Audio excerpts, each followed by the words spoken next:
today. She describes him as an abusive alcoholic whose hatred against Jews and blacks, quote, ate him alive like a cancer. It was all he would talk about, she said. When I questioned him, he would get very angry and abusive.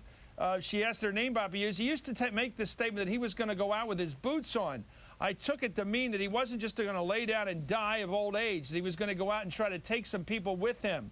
He would talk about what the world would become in 20 or 30 years, that most of the country would be governed by black governors and that the Jewish people owned the media. That's why I divorced him, because he was eaten alive with a cancer with this matter.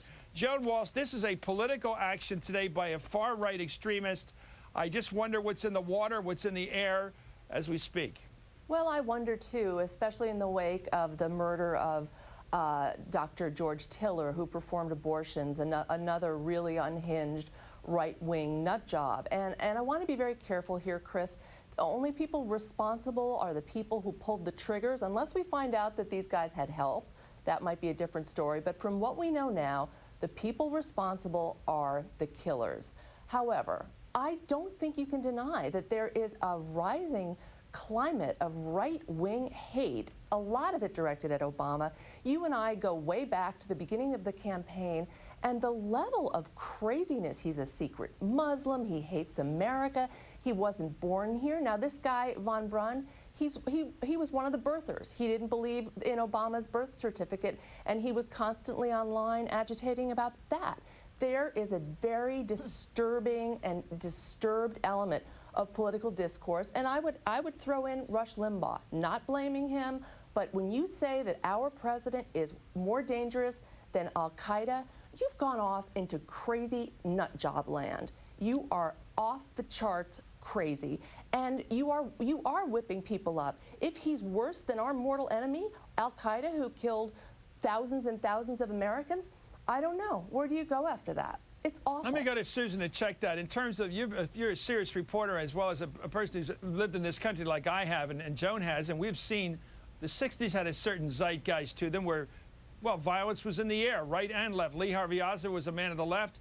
He did a killing down in Dallas, which was certainly tormented at the time by a lot of hatred from the right that had just gone after Adlai Stevenson a week or so before. He had been spit upon, a member of the cabinet. So I wonder whether the zeitgeist thing is serious. I look at these events you point to, Joan, the attack on the recruiter. I look at the killing of that abortion doctor. I look at this event. I see the report of the Department of Homeland Security about action on the far right and the fear that there is action coming here. Susan, what's reportable? Well, I think that Department of Homeland Security report is interesting. It got a lot of criticism when it came out because it talked about returning war veterans as being possibly prime folks for hate groups to recruit. But other parts of that report, which I reread this afternoon, sound pretty prescient. It says that the bad economy increases hatred of Jews among these fringe groups. You see more rantings about Jewish cabals that are responsible, they say, for the bad economy. The election of an African-American president has been part of that, too. And concern about immigration. The Department of Homeland Security report also cites as a factor and notes the increasing number of hate crimes against Hispanics in this country. So there is a combination of things happening in this country, including this long recession we're in, that stokes some of these hatreds that we're seeing take this terrible turn today. Chris, can I make a point about the DHS report, too, that I think is relevant? Susan hits the high points. It also says, you know, the single biggest danger in their view are lone wolves, and that looks prescient today, too. But if you look back at the way Janet Napolitano, who didn't even write it, it was commissioned by the Bush White House. If you look back at the way she was vilified at Rush Limbaugh and Michelle Malkin and that whole right-wing echo chamber, acting as though it was now open season on conservatives, they have this incredible capacity to be shrill, to polarize. And I don't know what happened to that report. It got shelved until today. Susan and I read it. You know, I hadn't read it when it came out. Well, it's let me very ask you, calm. so we live in a country where it's easier to get your hands on a gun than to get somebody to make you a waffle. It's easy. It is totally easy in this country. We believe in the First Amendment. Our Constitution is protected. The right to bear arms is an individual right, as recently reviewed by the Supreme Court. It's a fact of life.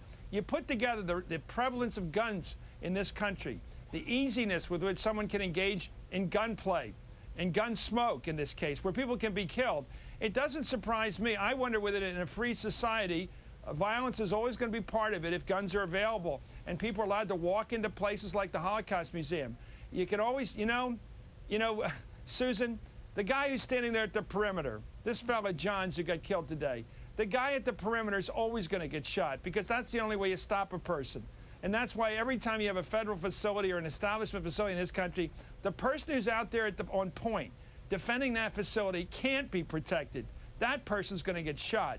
And I feel for this family of that guy because he protected hundreds of lives today against that killer. Yes. And as a citizen of Washington, I'm so proud we have people like the Capitol Police who every day stand out there at that perimeter on point, protecting us against the guys who will come and shoot them first, and there's nothing we can do to protect them. We're going to come right back. I want to keep this conversation going because I want to know more about the implications of what our law enforcement people have to be doing because they're the ones on the front line, and I mean it. There's no way to protect them. They protect us. We'll be right back with Joan and Susan. You're watching Hardball, only on MSNBC.